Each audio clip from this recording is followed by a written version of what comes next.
보겠습니다. 하나님 말씀은 시편 91편입니다. 시편 91편 전부 읽도록 하겠습니다.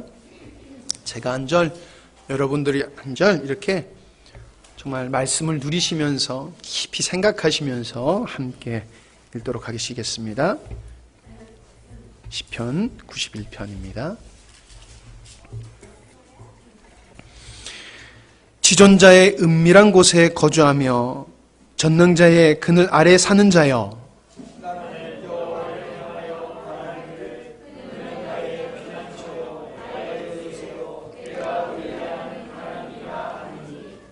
이는 그가 너를 새 사냥꾼의 올무에서와 심한 전염병에서 건지실 것이미로다.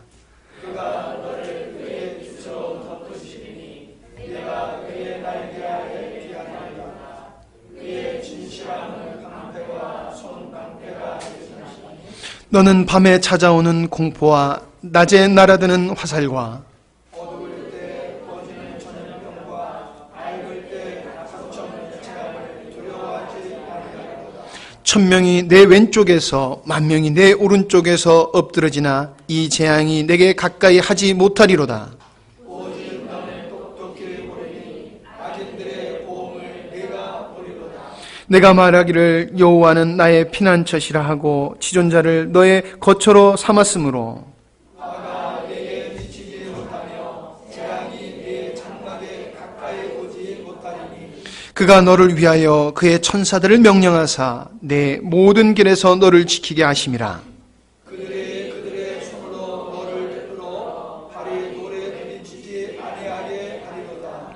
내가 사자와 독사를 밟으며 젊은 사자와 뱀을 발로 누르리로다. 하나님이 이르시되 그가 나를 사랑한즉 내가 그를 건지리라.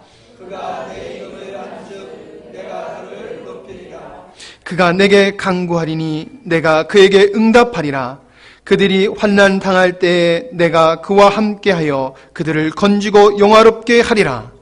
내가 그를 장수하게 함으로 그를 만족하며 내 구원을 그들에게 보이리리 하시도다. 아멘. 이 시간 고난 중에 일하시는 주님, 오늘 제목이 고난 중에 일하시는 주님입니다. 살면서 경험을 통해서 알게 된 것이 뭐냐 하면은 어떤 일이든지 악재가 되기도 하고 호재가 되기도 해요. 참 신기해요. 한쪽에서는 힘드는데 그것 때문에 한쪽에서는 재미를 보는 일들이 늘 있는. 그래서 전쟁이 일어나도 사람이 죽어나는 사람이 있는가 하면은 돈을 버는 사람들이 있더라고요. 전쟁을 통해서. 전쟁 때문에 잘 되는 사람도 있더라고요. 세상은 그렇더라고요. 저는 이 코로나 바이러스 상태가 빨리 종식되어지기를 바라고 있습니다. 그러나 그보다도 저는 이 온 세계를 공포에 몰아넣는 상상하지도 못하였던 이런 일들이 그냥 두려움으로 끝나는 게 아니라, 공포로 끝나는 게 아니라 우리에게 유익이 되어지는 그런 기회로 삼았으면 좋겠다 하는 말씀을 오늘 나누려고 합니다. 방송에 보니까는 어떤 분이 8월 달이면은 북한 정권이 무너질 거다라고 예측을 해요. 굉장히 기분이 좋은 소식이에요. 근데 왜 북한 정권이 8월 달이면은 무너질 것이냐라고 예측을 하냐 하면은 코로나 바이러스 때문이라는 거예요. 코로나 바이러스로 말미암아 북한에서 알려지지 않았지만 수많은 사람이 감염이 되고 죽어가고 있고, 또 이 중국과의 이 밀무역을 하는 국경을 폐쇄함으로 말미암아 북한의 경제 상태가 말도 못하게 어렵다는 거지요. 지금 우리도 굉장히 어려움을 겪고 있지 않습니까? 왕래가 안 되다 보니까는 우리 독일에 있는 아들한테 마스크를 보내려고 보냈더니 그게 수출하는 거라고 금지 품목이 돼가지고 도로 빠꾸 해서 왔다면요. 참 희한한 일이 이게 벌어지고 있어요. 많이 보내는 것도 아니었을 텐데 그게 국가의 시책에 의해서 이 마스크를 해외로 반출을 하면 안 된다. 참 희한한 일이 벌어졌지요. 자, 북한이 이러기 때문에 스스로 바이러스 때문에 경제난으로 말미암아 붕괴될 수가 있다. 김정은이가 지금 저 동해안 쪽에 가서 피신해서 로켓 쏘면서 거기서 놀고 있다. 뭐 이런 얘기들을 해요. 이제 어떻게 보느냐에 달려서 달리겠지만은 어떻든지 간에 저는 그렇게 생각합니다. 우리 믿음의 사람은 하나님이 역사를 창조하셨다라고 하는 것에 끝나는 게 아니라 역사의 주관자가 바로 하나님이다라고 하는 것을 믿는 거지요. 하나님의 창조자여 구원자라고 하는 것만 믿는 것이 기독교의 믿음이 아닙니다. 하나님의 창조주고 구원자라고 하는 것을 믿는다고 하면 그 믿음은 반드시 하나님의 주권을 믿어야 됩니다. 하나님의 창조의 의도, 창조의 목적, 그것을 하나님은 한시도 멈추지 아니하시고 지속적으로 당신의 그 목적을 이루어 나가시는 일에 있어서 이 세상에서 일어나는 모든 일들이 그런 하나님의 일하심과 무관하지 않다는 거예요. 다 하나님의 목적을 이루는 일에 있어서 전쟁이라든가 기근이라든가 이러한 질병이라든가 등등 모든 사건을 하나님은 사용하신다라고 하는 겁니다. 그것이 기독교인의 신앙의 믿음이요. 그렇다라고 한다라고 하면은 오늘 91편, 91편을 읽은 말씀을 통해서 여러분은 어떤 은혜를 받으셨는지를 모르겠어요. 이 말씀을 가지고 제가 자세히 설교를 하지는 않습니다. 그러나 여기서 분명히 여러분이 읽으시면서 느끼셨을 것이지만은 지존자의 은밀한 곳에 거하는 자, 전능자의 그늘 아래 거하는 자, 뭐예요? 그분이 울타리가 되어주신다는 거예요. 그 하나님의 모든 재앙으로부터, 모든 어려움으로부터 넉넉히 지켜주실 분이다라고 고백을 하고 있음을 보게 되어집니다. 그리고 14절에서는 하나님을 사랑하는 자, 그리고 주님의 이름을 아는 자를 하나님은 또한 보호하신다라는 말씀을 하고 있습니다. 그것이 3절서부터 쭉 마지막 절까지 하나님께서는 우리가 겪게 될 수밖에 없는 질병과 전쟁과 그런 여러 가지 어려움 속에서 하나님은 우리의 보호자가 되어주신다라고 말씀하고 있는 겁니다. 여러분은 아멘이십니까? 예. 여러분이 지난번에도 말씀을 드렸습니다마는 마스크를 하나님보다 더 의지한다. 마스크를 쓰지 말라는 얘기가 아닙니다. 마스크를 썼으니까 나는 안전할 거야 라는 생각은 그건 아니라는 거지요. 결국 우리가 해야 할 일은 조심스럽게 해야 되지만은 그러나 실질적으로 나의 안전을 지켜주시는 분은 하나님이다라는 믿음이 우선해야 된다는 거지요. 그런 믿음을 가지고 마스크를 하고 우리가 조심을 해야 된다는 거지요. 근데 그냥 하나님은 예배의 대상일 뿐이고 나의 삶 속에서 이 코로나 바이러스에서 나를 지켜주는 건 오직 마스크, 집에 그냥 은둔하고 있는 것, 그게 최상책이다라고 생각한다라고 하면 저는 온전한 그리스도인의 모습이라고 생각하지 않습니다. 도리어 저는 이번 사건을 통해서 유익한 일들이 벌어지고 있다. 전 그렇게 보고 있습니다. 첫째가 뭐냐면 신천지가 어떤 존재인지가 우리 모든 국민들에게 폭로가 되었어요.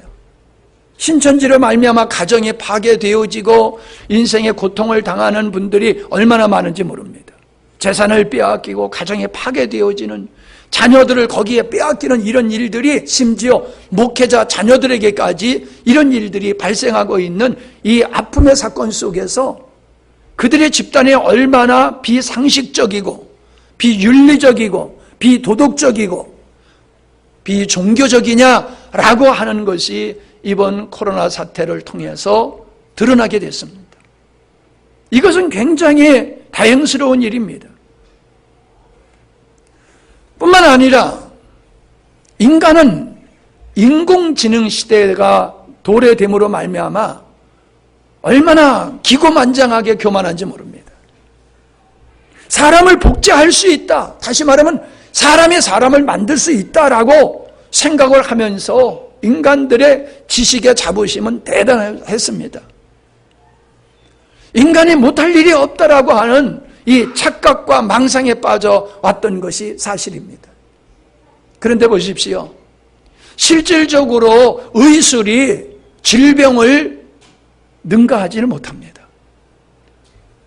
의술이 아무리 발전됐다 할지라도 발생하는 질병을 감당을 못해요.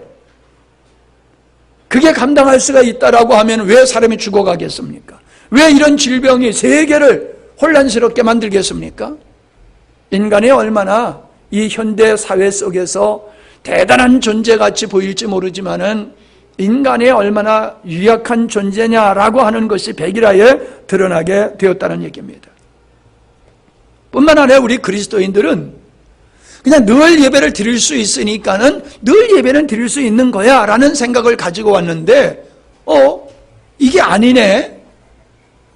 우리가 마음껏 예배를 늘 드릴 수 있다라고 생각하는데 그렇지 않을 수도 있네라고 하는 경각심을 갖게 되었고, 예배를 한 주, 두 주, 세 주 드리지 못하다 보니까는 예배에 목마름이 생기게 되고 성도의 그리움이 발생하게 되어지는 이 좋은 현상이 있다라고 하는 겁니다. 허나 또 이런 생각을 해봤어요. 담배를 피다가 술을 먹다가 끊으면 금단 현상이 나옵니다. 그래서 그걸 먹지 아니하고 담배를 피지 아니하고 술을 먹지 아니하면 견디지 못하는 현상이 나옵니다. 여러분, 이거는 인격적인 반응이 아닙니다. 그거는 육체적인 반응이지 인격적이고 영적인 반응이 아니지요. 저는 오늘날 성도들이 예배를 드리지 못하다 보니까는 예배에 대한 그리움이 생긴다라고 하는 것이 영적인 반응이길 바랍니다. 그러나 영적인 반응이 아니라 금단의 현상과 같이 습관적으로 하던 일을 안 하니까 뭐가 허전하고 뭐가 빠진 것 같고, 그러니까는 그 예배가 그리웠다라고 그리워한다라고 하면은 그거는 금단의 현상과 같은 것이 아니냐, 그런 생각을 저는 해보았습니다. 이번 기회가 우리의 신앙의 구조적인 신앙의 구조의 패턴이 바뀌어지는 계기가 되었으면 좋겠다라는 생각을 합니다. 9.11 테러로 말미암아 미국이 아주 혼수 상태에 빠졌을 때에 교회가 부흥하는 역사가 있었다고 그래요. 이번에 벌어지는 이런 사건을 통해서 다른 나라에서는 어떻게 예배가 되어지는지 모르겠습니다만은 대한민국의 정부는 강력하게 예배를 축소하거나 예배를 드리지 않기를 협조를 부탁하고 있습니다. 그래서 많은 사람들이 감염을 예방하기 위해서 예배를 축소하고 예배를 드리지 아니하고 또 나오지도 않는 이런 현상들이 발생하고 있는 게 사실이지 않습니까? 저는 여기서 긍정적으로 보는 게 있습니다. 그게 뭐냐 하면은 우리 대한민국의 한국 교회는, 아니 현 시대의 교회는, 앞에서도 주에도 계속 말씀을 드렸습니다마는 신앙생활이 주님과 동행하는 것이 신앙생활의 본질로 보지 아니하고 예배를 신앙의 본질로 여기고 왔다는 겁니다. 예배는 우리가 마땅히 하나님 앞에 드려야 할 당연한 의무고 신앙의 고백입니다. 이걸 통해서 우리가 신앙 고백을 하고 성도의 교제가 이루어지고 하나님의 은혜를 입는 그런 장이 예배라고 하는 것입니다. 이러한 예배 중요하지만은 우리의 신앙생활 자체가 그냥 예배가 기독교 신앙인의 전부로 여기고 있다는 겁니다. 교회 바깥으로 나가면은 혹은 가정에서 어떤 일이 벌어지고 있습니까? 가정에서 그리스도인으로서는 있어서는 안 된 폭력이 가정에서 일어나고 있지 않습니까? 우리의 사업장에서 그리스도인들이 해서는 안 될 부정을 저지르고 있지 않습니까? 예? 우리의 삶 속에서 내가 그리스도인이기 때문에 손해를 보면서도, 당연히 손해를 보면서도 그리스도인으로서 주님과 더불어 살아가는 삶을 얼마나 살고 있냐는 거예요. 삶의 패턴은 믿지 않는 사람들이나 동등하게 살아가면서 주일날 예배만 드렸으니까 나는 기독교인으로서의 믿음의 생애를 다했다라고 하는 이 착각, 이제 이런 착각에서 벗어나서 우리의 신앙이 예배 중심적인 신앙에서 모든 속에서 주님과 더불어 살아가는, 주님과 동행하고 주님의 음성을 듣고 주님의 인도에 따라서 순종하며 살아가고 연약한 지체를 돌보고 섬기는 이러한 실제적인 믿음의 생활로 바꾸어지는, 전환되어지는 그런 계기가 되기를 바랍니다. 초대교회는 예루살렘 교회의 환난과 핍박에 다가오게 되었을 때에 그것에 머물러 살 수가 없어서 많은 사람이 각 지방으로 흩어졌습니다. 그러나 예루살렘에는 사도들이 있어가지고 사도들이 그들을 보호하고 지도를 했기 때문에 그들을 의지하면서 믿음의 생활을 하니까 안정적이었죠. 근데 흩어졌습니다. 예수 믿는 사람들이 무리를 이어서 흩어졌는지 각자가 흩어졌는지는 모르겠습니다만 분명한 것은 흩어진 그들에게는 영적 지도자가 없었습니다. 사도들이 따라갔던 것이 아닙니다. 사도들을 떠나서 스스로 그들은 안정된 곳에 가서 믿음의 생활을 하면서 그들은 그곳에서 복음을 전파하고 그곳에서 교회의 역사가, 부흥의 역사가 일어났던 것입니다. 무엇을 의미합니까? 성직자를 의존하는, 성직자에게 모든 것을 위탁하는 신앙의 구조가 아니었다는 거예요. 그들의 신앙은 살아계신 하나님, 생명이신 그리스도로 말미암아 그들은 믿음의 생활을 할 수 있었다는 거지요. 왜요? 우리와 같은 장소에서, 우리와 같은 시스템 속에서 예배하는 것이 그들의 신앙의 전부가 아니라, 예배당이 없고 이런 공식적인 예배가 없다 할지라도 그들은 늘 생명이신 주님과의 더불어 살아가는 이 동행의 삶, 교제의 삶을 살았기 때문에 믿음의 생활이 가능했다라고 하는 겁니다.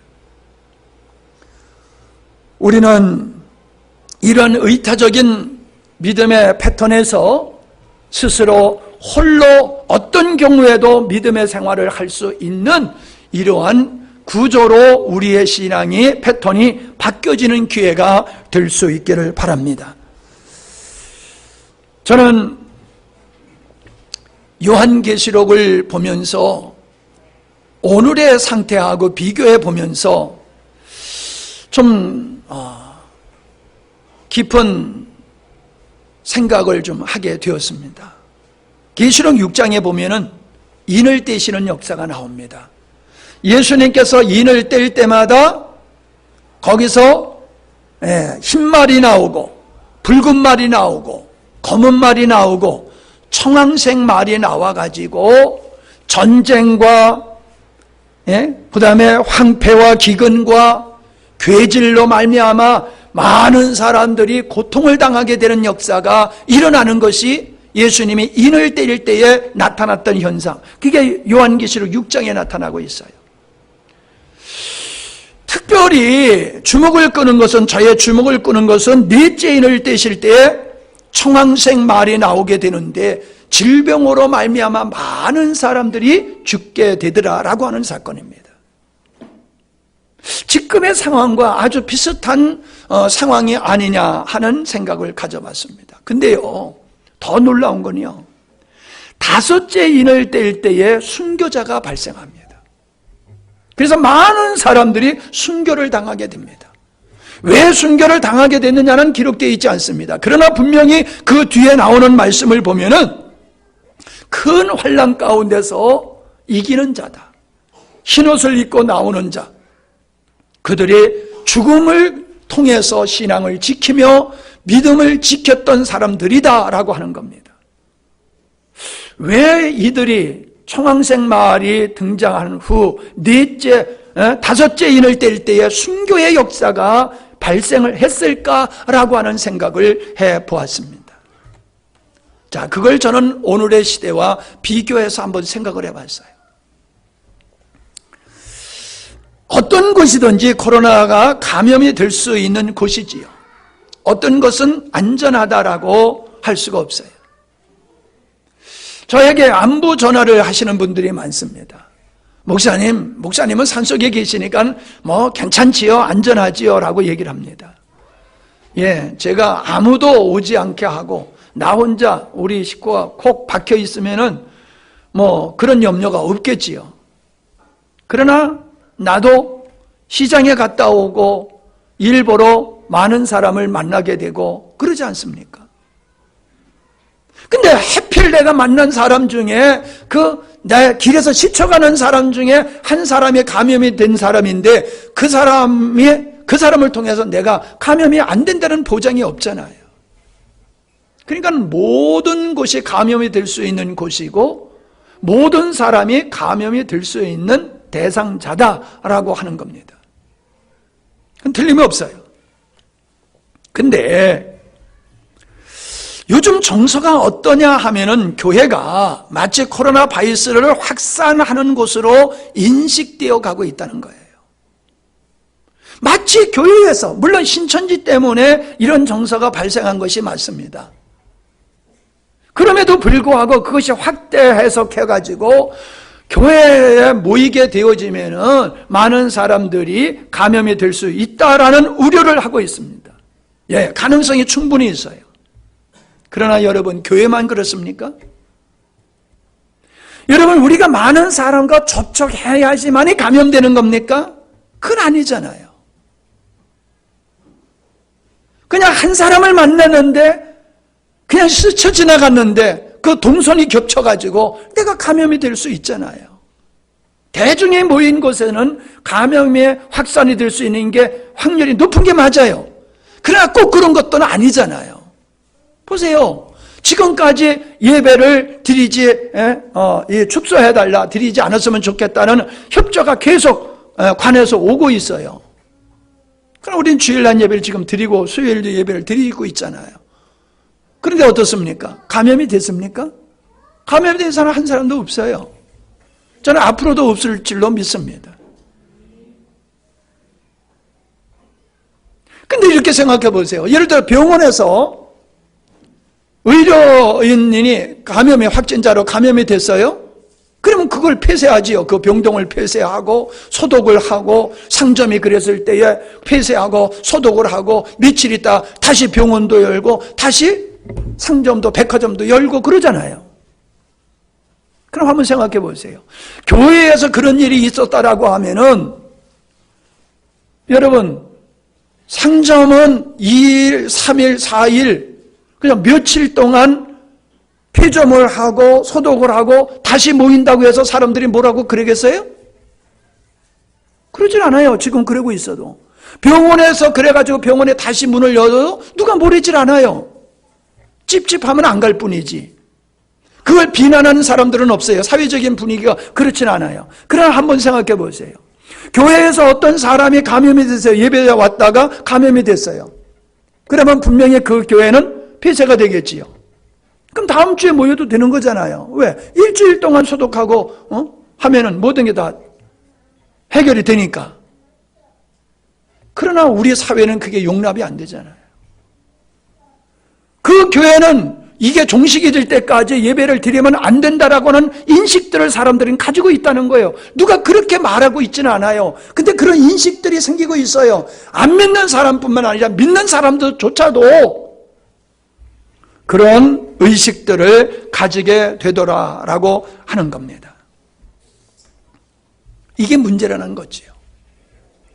예배를 축소한다, 못 드린다라고 하는 게 문제가 아니라 이 바이러스를 통해 가지고 이 사회가 돌아가는 정서가 교회를 마치 이런 바이러스를 확장시킬 수 있는 아주 그러한 단체로서, 곳으로서 그렇게 사람들이 인식되어 가고 있다는 거예요. 그런 얘기를 해요.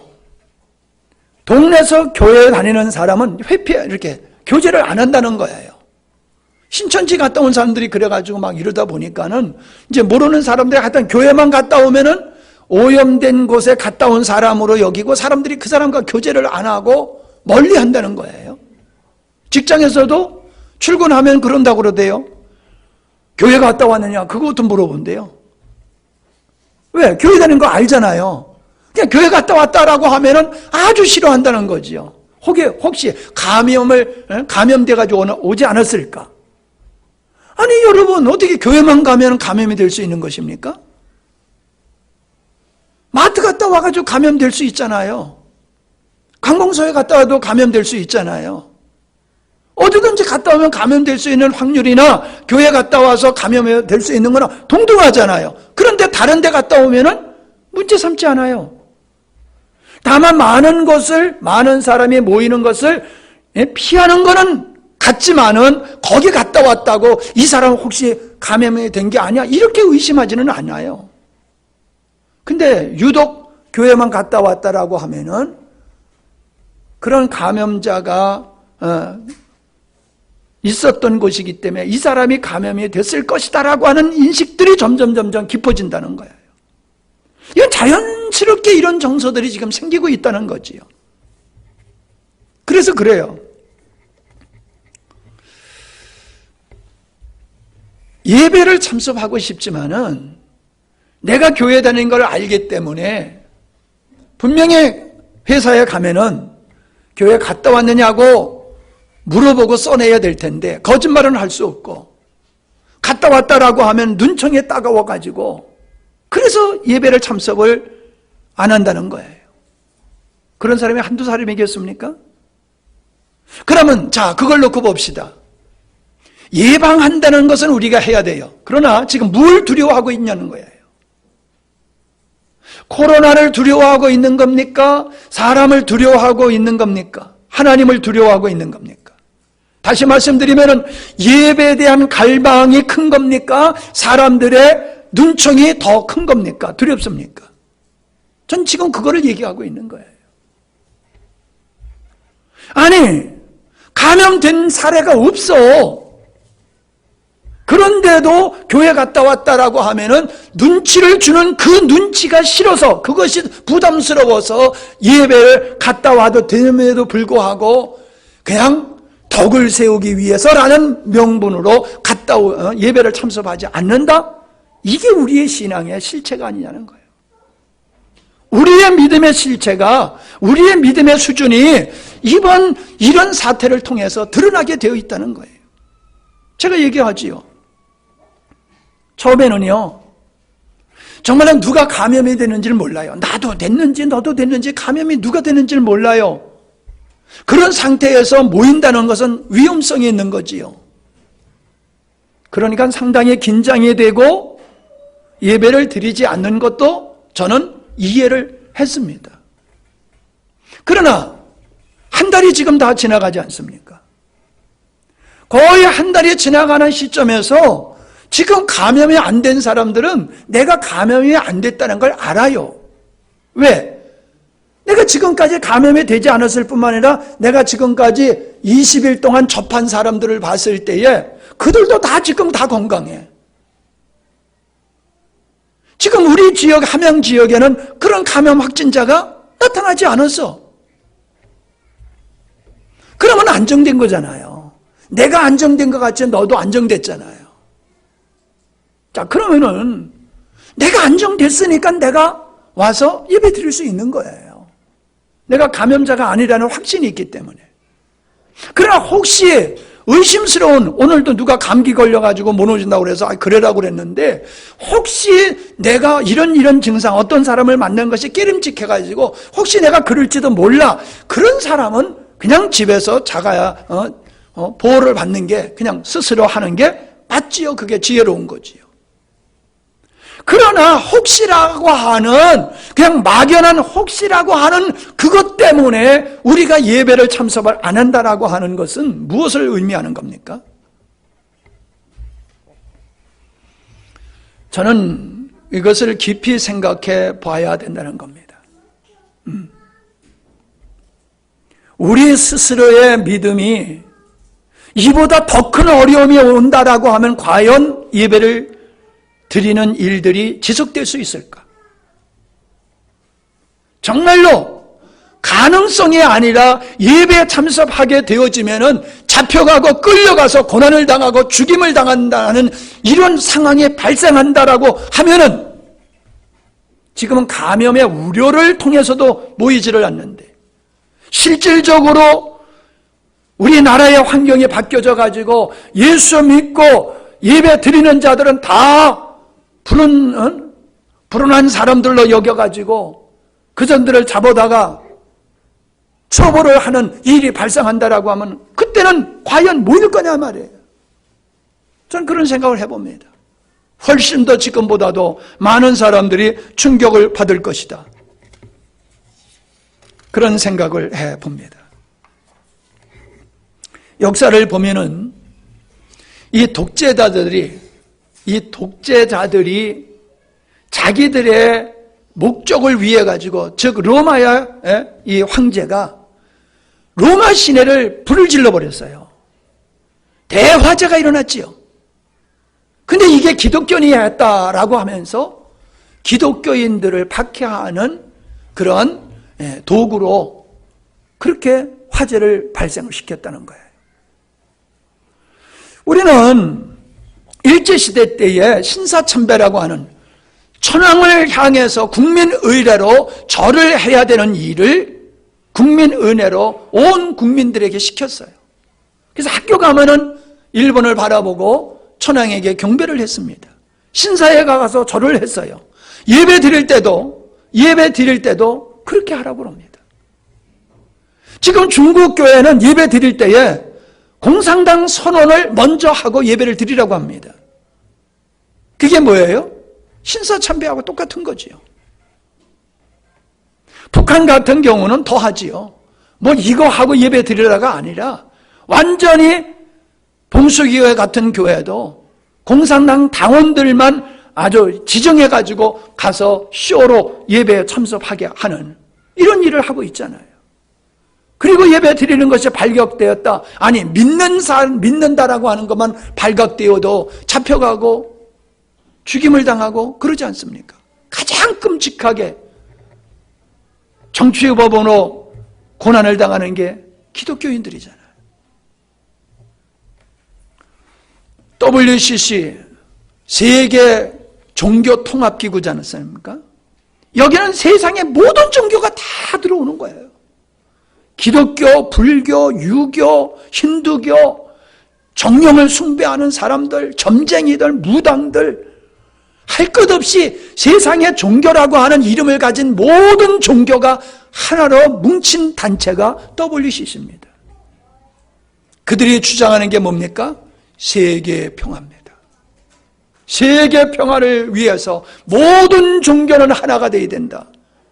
이 통일교가 하던 일을 지금 WCC가 하고 있어요. 그들은 어떤 생각을 가질까요? 자, 우리는 세계 평화를 추구하는 사람들이다. 그러면 여기에 참석하지 않은 사람들은 그 사람들을 어떻게 인식할까요? 세계 평화를 원치 않는 사람들이에요. 저들은 독선적이고 독단적이고 자기밖에 몰라.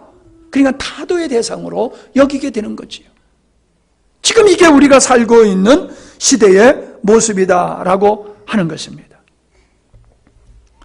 여러분, 앞으로 우리의 사회가 어떻게 바뀔지를 여러분 아십니까? 예측할 수 있겠습니까? 예, 예측이 됩니다. 이 나라가 사회주의 국가가 된다라고 하면은 더 이상 예배를 드릴 수 없는 그런 환경이 조성이 됩니다. 사회주의 국가, 연방제를 통해서 통일이 된다. 근데 그 통일이 자유민주주의 체제 속에서 체제에 의한 통일이 아니라 북한 사회주의적 통일이 이 땅에 이루어진다라고 하면은 이 땅에 교회는 없어지고 믿는 사람들은 다 죽임을 당하게 될 거예요. 제가 지난번에도 그런 말씀을 드렸습니다. 성지순례 가가지고 그 이집트라고 하는 그것이 굉장히 기독교가 왕성하게 부흥했던 곳인데 어떻게 이렇게 한순간에 이슬람화 되었는가라고 물어봤더니 이슬람 사람들이 이 이집트를 점령한 후에 강제적으로 개종을 시키지 않았다는 거예요. 그러나 개종한 사람에게는 혜택을 주는 거예요. 공무원이 되는 혜택, 고관이 될 수 있는 길을 그들에게 부여하고 세금을 감해주는 이런 사회적인 혜택을 주니까는 기독교인들이 너도 나도 다 이슬람으로 개종을 해버렸다는 거예요. 위협하지 않아도. 여러분, 그것이 그 시대에 부흥했다라고 하는 교회의 실질적인 영적인 모습이에요.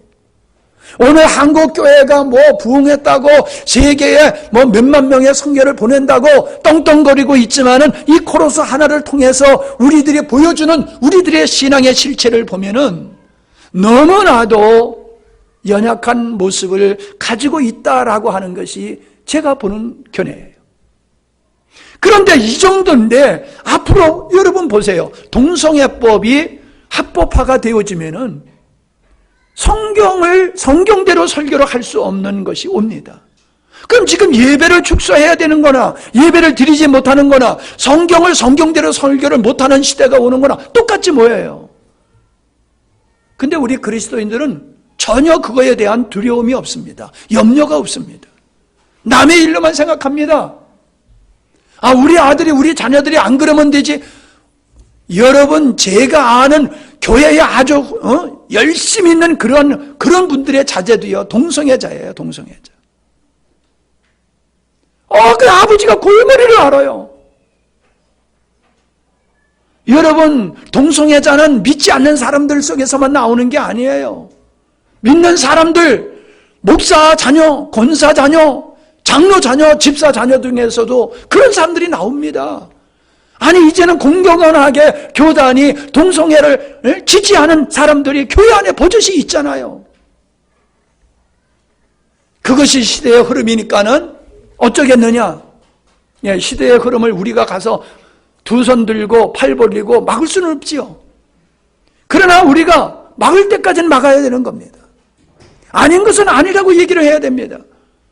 집사님, 최 집사님, 여기 설교 들어야지 애들 와가지고 지금 그거 해가지고 어떻게 해요? 아이고,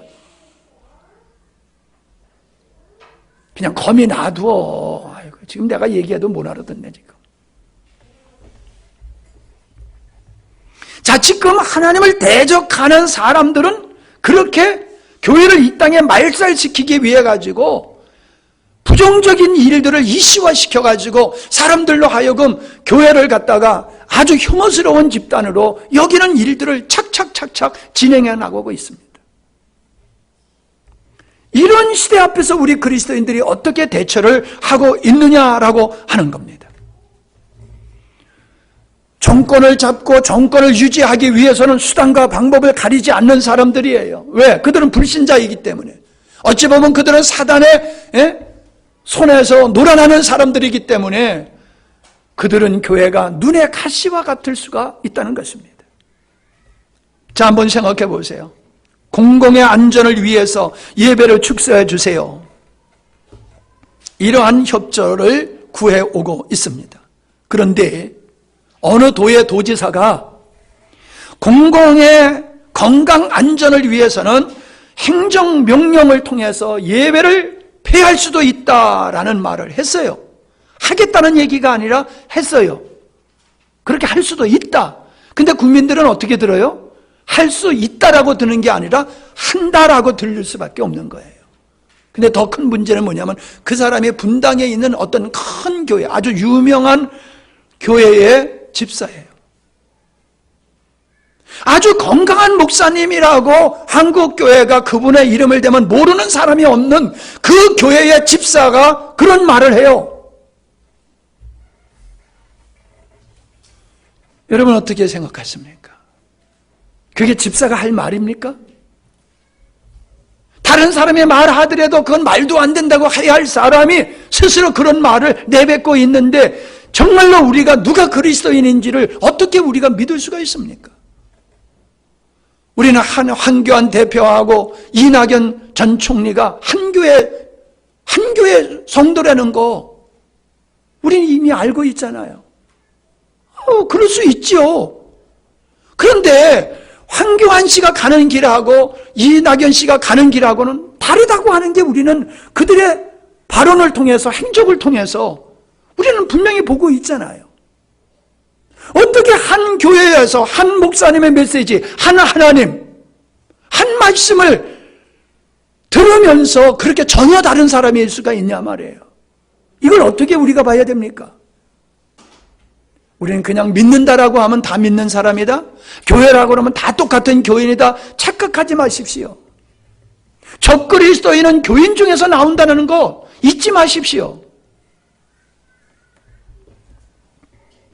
그래서 저는 이 시대의 분위기를 보면서 어떤 신앙을 우리가 가져야 되는가, 또 어떻게 신앙생활을 해야 되고 어떤 자세로 이 시대를 보아야지 되느냐라고 하는 것을 심각하게 고민을 할 때다라고 생각이 듭니다. 성경적으로 역사적으로 볼 때에 이와 같은 질병, 괴질로 말미암아 많은 사람이 참 고난을 당하고 죽임을 당하고 혹은 한 문명의 한 집단이 완전히 멸망하게 되어지는 역사가 있었다라고 하는 것을 우리는 이미 역사 속에서 잘 알고 있습니다. 그런데 모든 질병은 어디서 나오느냐? 인간의 타락과 인간의 탐욕으로부터 발생한다라고 하는 겁니다. 이걸 뻔히 알면서도 사람들은 여기서 벗어나지 못합니다. 왜요? 그 죄성에 의해서 살아가는 존재들이기 때문에 그렇습니다. 아담의 타락 이후로 사람은 늙고 병들고 죽게 되었지요. 인간 사이에 분열과 갈등과 저주가 발생하게 되었지 않습니까? 자, 우리는 지금 어렵지 않게 자연재해를 겪고 있다라고 하는 것입니다. 기후온난화로 말하며 이상기후로 말미암아 겪어보지 못하였던 경험을 인류가 지금 겪고 있습니다. 지금 이 자연을 보호해야 된다라고 하는 분들의 이야기를 들어보면은 산업 발전의 미명하에 밀림지대가 막 훼손이 엄청 빠른 속도로 밀림이 훼손되어 가고 있다는 거예요. 그냥 나무가 잘리고 밀림이 없어지는 게 아니라 문제가 뭐냐 하면은 새롭게 발생하는 질병을 치료할 수 있는 약재가 그런 밀림 속에 있다는 거예요. 근데 그걸 다 불태워가지고 없애버리게 되어지면은 약재를 구할 수 있는 것이 없어진다는 거예요. 새로운 질병은 계속 발생하는데 그걸 치료할 수 있는 치료제를 구할 곳이 없다는 거예요. 자연 속에서 구해야 되는데 자연이 다 파괴돼 버리니까. 여러분, 지금은 그래도 침을 통해서 감염이 되고 접촉을 통해서 감염이 되는 거지만은 만약에 이런 것이 공기를 통해서 감염이 되고 치사율이 엄청 높다라고 하면 인류가 멸망하는 거 시간 문제입니다. 지난번에 발생했던 여러 가지 그러한 질병도 그걸 치료하는 백신이 아직도 만들어지지 않았다는 거예요. 자연적으로 조금 수그러들었을 뿐이지 아직도 그런 것이 남아있는데 이 코로나19 이것이 치료할 수 있는 약이 발견되려고 하면 몇 년이 가야 될지 모른다는 거예요. 이런 것이 어디서 왔느냐? 인간의 탐욕으로 말미암아. 여러분, 우리는 유전자 조작을 통해서 슈퍼 돼지, 슈퍼 호박 이런 것을 만드는 것을 알고 있어요. 유전자 조작을 통해 가지고 돼지가 소만해져. 호박이 사람이 들을 수 없을 정도로 호박이, 그렇게 큰 호박이 생겨. 그러니까 어떤 거예요? 이야, 식량난 이젠 다 해결됐다. 이렇게 생각하지요. 근데 유전자의 조작을 통한 그런 음식을 먹게 되었을 때에 사람의 몸에도 유전자의 변형이 온다는 거예요. 그래서 사람들이 이러한 장애자들이 많이 나올 수밖에 없는, 그리고 질병이 확대될 수밖에 없는 것이 유전자로 조작으로 만들어진 식품을 먹기 때문이라고 하는 것이 이게 이미 드러났잖아요. 영화에도 괴물이 나오잖아요. 그런 약물을 한강에 있는 어떤 그 고기가 그걸 먹고 변종이 돼가지고 괴물이 돼가지고 서울 시내를 쑥대밭으로 만드는 거. 여러분, 그게 상상이 아니라는 거예요. 우리는 지금 무슨 개구리야? 그 큰 개구리. 황소개구리.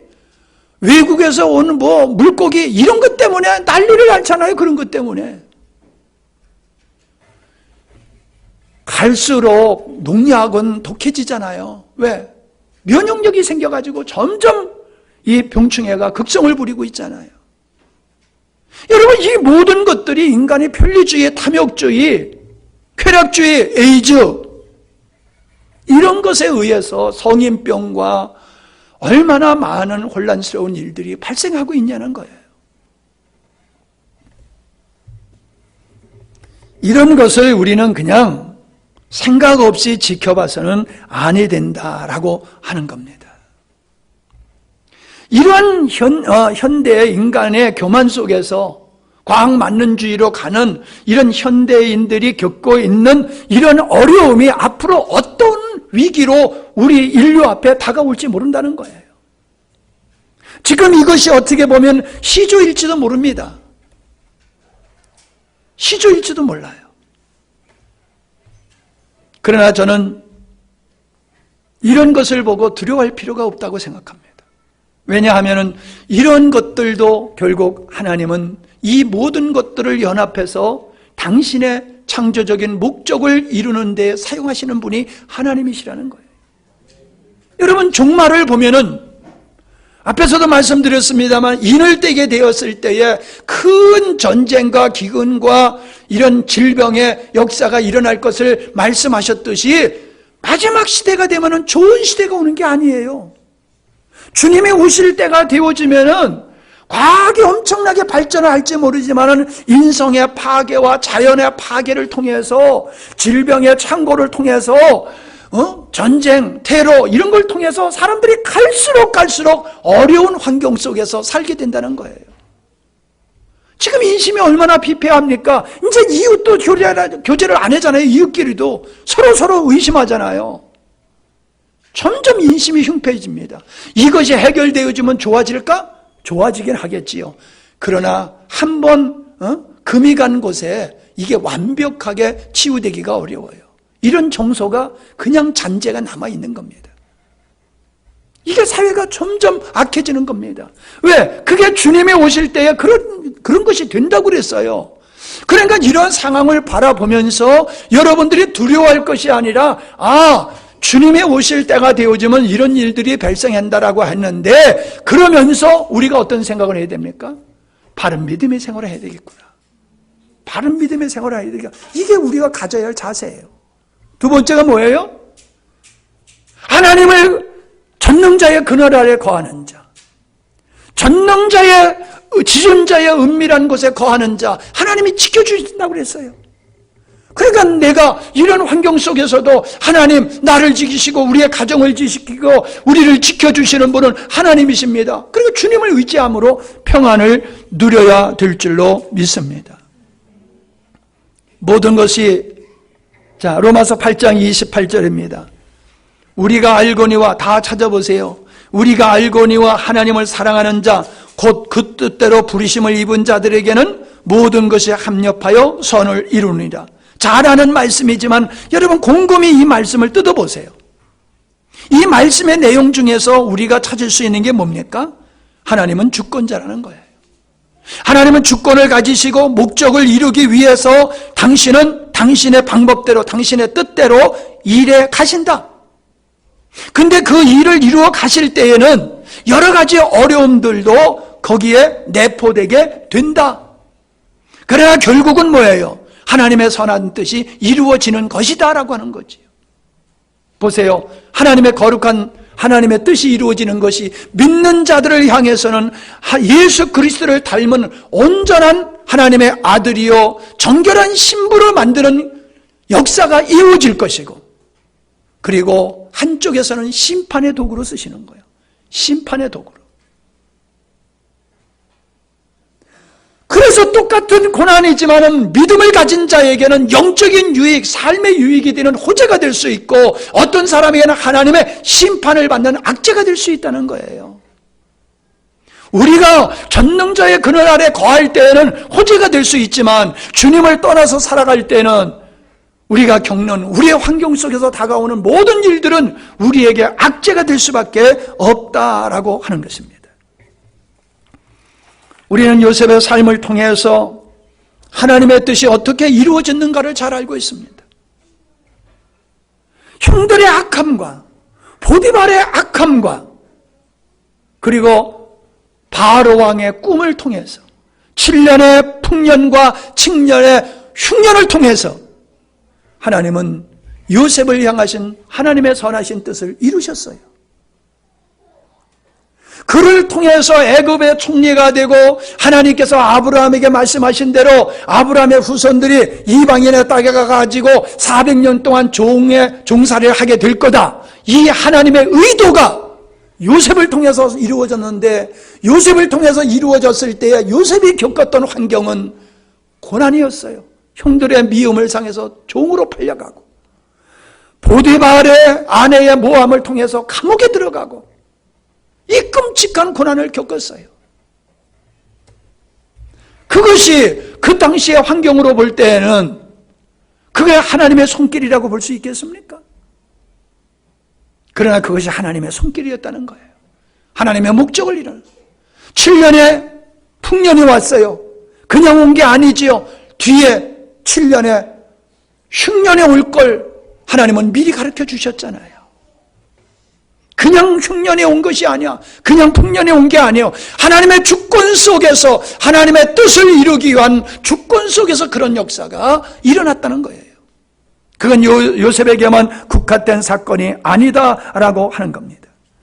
지금도 우리의 삶 속에서, 여러분의 개인적인 삶 속에서 일어나는 모든 일들은 하나님의 뜻을 이루기 위한 도구로 하나님이 사용하고 계시다라고 하는 것을 우리는 볼 수 있어야 될 줄 압니다. 저의 삶을 통해서 보더라도 제가 인생을 살면서 겪은 극한 고난과 어려움은 힘든 일이었지만은 그걸 통해서 하나님의 저를 향하신 뜻이 성취되었다라고 하는 걸 고백할 수가 있습니다. 어린 마음에는 운동을 해가지고 운동선수가 돼서 출세를 한번 해보겠다고 하는 이 꿈을 가지고 시골 녀석이 인천에 가서 운동을 하게 됐지요. 그대로만 나가면은 그래도 대학 갈 수 있고 기업체에 들어갈 수 있는 실력은 있었어요. 그런데 허리를 다치는 거, 그것도 내가 다치는 게 아니라 다른 사람의 장난에 의해서 내가 허리를 다침으로 그 꿈이 무너지게 되었지요. 절망이었어요, 저에게는. 오직 그 한 목표를 향해 가다가 그 목표가 사라졌을 때에 인생의 목표가 없어졌어요. 삶의 의욕이 없어졌어요. 그럴 때 타이 반으로 신학교를 가게 됐지요. 신학교 가지고 어려운 사람 도와준다고 아버지 도장 훔쳐다가 빚보증 서가지고 완전히 재산 다 날려버리고 알거지가 됐다. 여러분 너무나 잘 알잖아요. 제가 한양에 내려와서 그 어떤 교회를 섬기면서 교회가 크게 부흥했을 때에 시기 질투하는 사람들에 의해서 제가 모함을 다 받게 되고 쫓겨나가게 돼서 그 쫓겨나감이 교회를 세우는 계기가 되었고, 그것이 세워질 때 이단 소리까지 들었지만은 하나님은 그 고난 속에서 주님은 복음을 알게 하셔서 오늘의 자리에 이르게 하셨던 겁니다.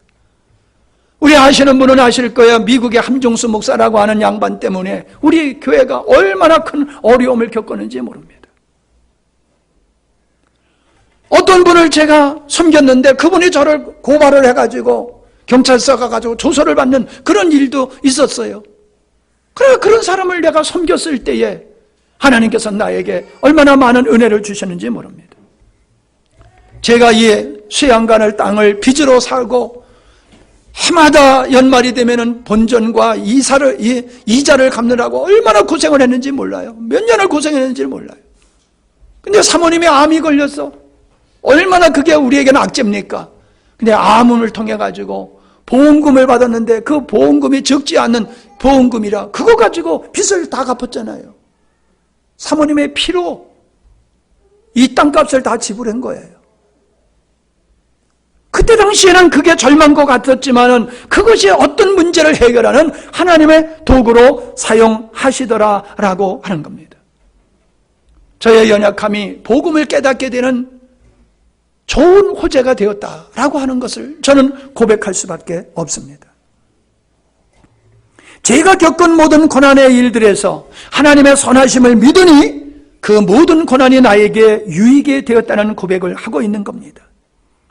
나에게 절망은 새로운 길로 인도하시는 주님의 손길이었습니다. 목회자가 설교를 하는 것은 늘 부담스러워요. 늘 부담스러워요.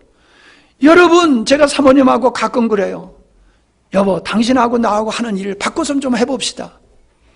내가 밥하고 빨래하고 살림하고 당신이 설교하는 거 좀 바꿔서 해봅시다. 제가 그런데 안 한대요. 안 한대요. 얼마나 쉬워요. 설교 일주일에 설교만 하면 되는데 얼마나 쉬워요. 근데 안 한대요. 왜요? 여러분 집사님도 설교를 해봤지만 설교가 쉽습니까? 설교 한번 하십시오 하면 그때서부터 이제 잠도 안 오잖아. 에? 골치 아프잖아. 서로가 그렇게 편한 상태인데도 나와서 세게만 덜덜덜덜 떨리고 설교가 쉽지를 않은 거예요. 근데 설교가 쉽지 않지만 그 부담스러운 설교 때문에 저는 깨어있을 수밖에 없어요. 왜? 설교를 해야 되니까는. 잠들어서는 안 돼요. 깨어있어야 돼요. 그래서 부담스러운 설교가 나에게는 축복이 된 거예요. 여러분, 신앙생활을 편하게 하는 걸 좋다고 생각하지 마세요. 신앙생활을 그냥 관람석에 앉아서 응원하는 그 관중들과 같은 신앙생활, 이젠 거기서 벗어나야 됩니다.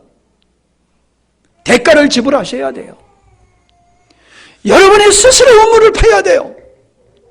그리고 나만 먹는 게 아니라 다른 사람을 먹이고 살리는 일을 하셔야 됩니다. 이 새로운 패턴, 새로운 자리, 아니면 사실 그거는 원래 있었던 초대교회의 모습이에요.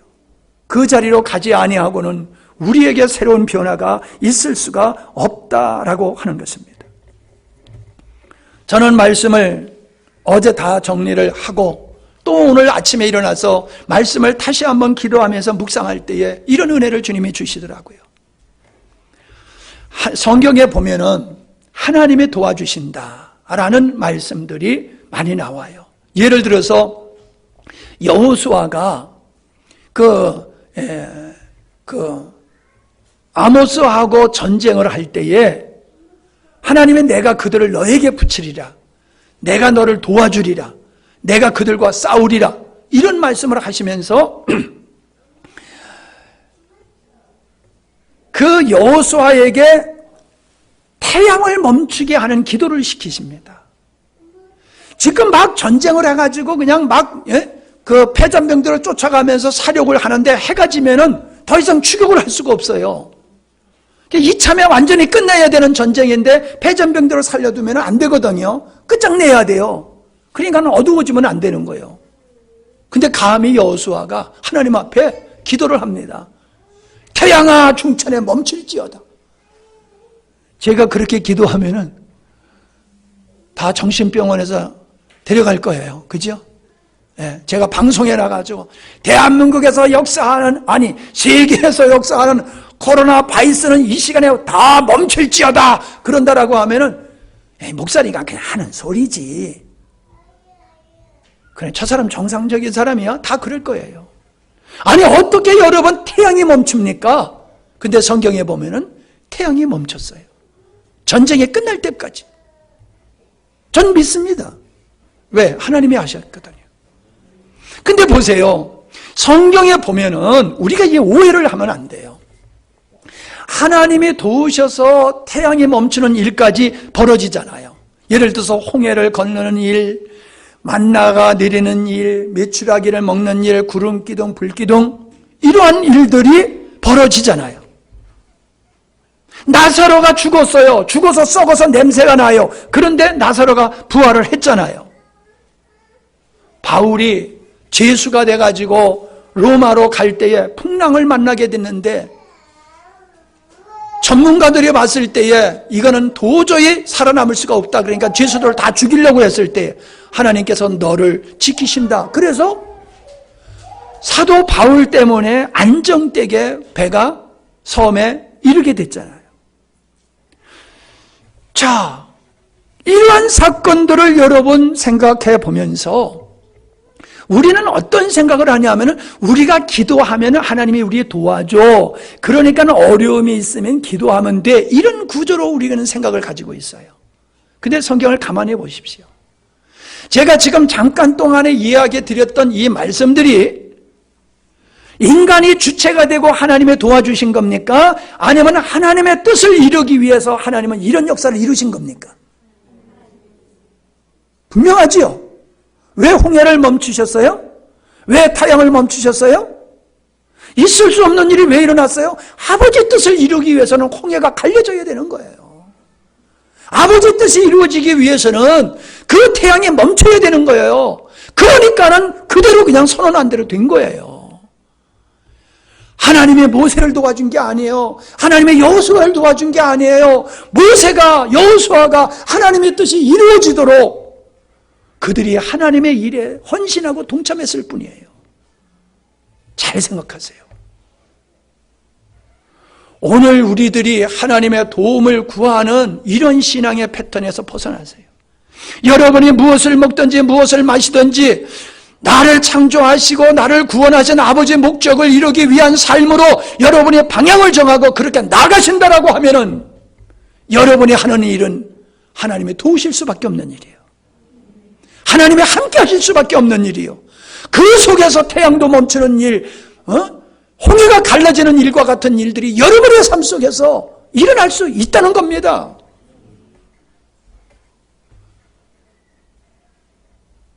나 혼자 열받고 있는 건가? 제가 저의 삶을 여러분한테 고백했잖아요. 제가 겪는 고난이 적은 고난이 아니었어요. 근데 그 고난이 아버지 뜻을 이루는 데에 쓰임을 받았어요. 오늘날 이 코로나19가 한국교회가 깨어나고 이 민족이 깨어나는 일로 발전할 수 있습니다. 그냥 여기서 벗어나려고만 들면 안 돼요. 이 민족이 한국교회가 이번 기회를 통해서 바르게 쓰는 계기가 된다라고 하면 축복의 호재가 될 줄로 믿습니다. 저는 불 속에서도 지키시고 물 속에서도 지키신다고 믿습니다. 다니엘이 왕이 법으로 선포했잖아요. 다른 신에게 절대로 기도하지 말아라. 기도하면 사자굴에 밥으로 던진다. 법으로 정했어요. 입법화된 거예요. 우리식으로 말하면 입법화가 된 거예요. 다른 신에게 절하면 죽인다. 기도하지 말라는 거예요. 그러니까는 법으로 제정됐으니까는 법을 지켜야지. 그리고 다니엘이 기도 안 했습니까? 다니엘은 입법화된 거 뻔히 알면서도 하루에 3번씩 예루살렘을 향해서 기도했잖아요. 그래서 결국 법의 조촉을 받아서 사자굴에 던짐을 받았잖아요. 근데 어떻게 됐어요? 하나님의 사자를 통해서 도리어 다니엘을 보호하셨잖아요. 여러분, 우리가 중요한 게 뭔지를 알아야 됩니다. 이 시대에 코로나가 중요한 겁니까? 하나님을 향한 믿음이 중요한 겁니까? 우리가 이 시점에서 우리의 신앙을 철저하게 점검하고 돌아오는 기회가 될 수 있기를 바랍니다. 기도합니다. 다 같이 기도합니다. 하나님, 이 악재가 나에게, 우리 한국교회에게 좋은 호재가 되게 하시옵소서. 하나님 보시기에 아름다운 믿음으로 거듭날 수 있는 기회가 되게 해 주시옵소서. 그전에는 당연히 여겼고 당연하게 내가 옳다고 나는 괜찮은 믿음이라고 생각을 하고 살아왔는데 그것이 아닌 것이 속속들이 드러나고 있습니다. 아까도 미안하지만 우리 아이들이 예배 시간인데 하준일 데리고 좋아하라 난리치는 걸 보고 내가 야단쳤잖아요. 아니 지금 예배 시간에 예배 준비를 해야 되는 시간에 애 보고 놀리고 있단 말이에요. 그게 과연 예배에 대한 진정한 예배에 대한 사모함이 있느냐는 거예요. 여러분 아까도 내가 얘기했지만 애들 때문에 참 말씀 잘 듣기는 쉽지 않아요. 그러나 정말로 여러분 말씀을 얼마나 여러분이 사모하고 있는지를 생각해 보세요. 우리 아이가 예배를 얼마나 방해하고 있는지를 여러분 염려해 보셔야 돼요. 저는 당연하게 받아들입니다만은 엄마들은 그걸 당연하게 받아들이면 안 돼요. 코로나 때문에 다른 사람에게 감염시키면 안 된다고 해서 내가 나를 조심하듯이 예배가 정말로 신령과 진정으로 예배가 되기 위해서는 우리 아이들이 예배를 방해하는 자가 되면 안 된다라고 하는 염려를 가지고 아이들을 돌봐야지. 그냥 목사님이 용인을 하니까는 그래도 되는가 보다 하고 그런 식으로 우리가 믿음의 생활에서는 안 돼요. 제가 이렇게까지 지적하는 것은 제가 원하는 것이 아니지만은 그래도 이렇게 지적하는 일은 우리를 돌아보자는 거예요. 당연하게 여기는 건데 아닌 것들이 우리들에게 있었다는 얘기예요. 하나님 앞에 새롭게 다가가는 기도로 나갈 수 있기를 바랍니다. 고마우신 아버지 하나님, 코로나 바이러스로 말미암아 우리 민족이 아니라 세계가 골머리를 앓고 있습니다. 혼욕을 앓고 있습니다. 이런 현실 앞에서 정말로 우리가 이 시대를 어떻게 바라봐야 되는 것인가 하는 것을 돌아보는 말씀을 나눴습니다. 하나님, 주의 영의 계시에 의해서 우리 모두가 각자 자신의 신앙을 돌아볼 수 있는 계기가 되게 하시고 어떤 환경 속에서도 믿음의 생활을 온전히 해나갈 수 있는 온전한 신앙의 구조를 우리들이 실력을 가질 수 있는 계기가 되게 하여 주시옵소서. 주의 영이 함께 하심을 감사드리며 예수님의 이름으로 기도하옵나이다. 아멘.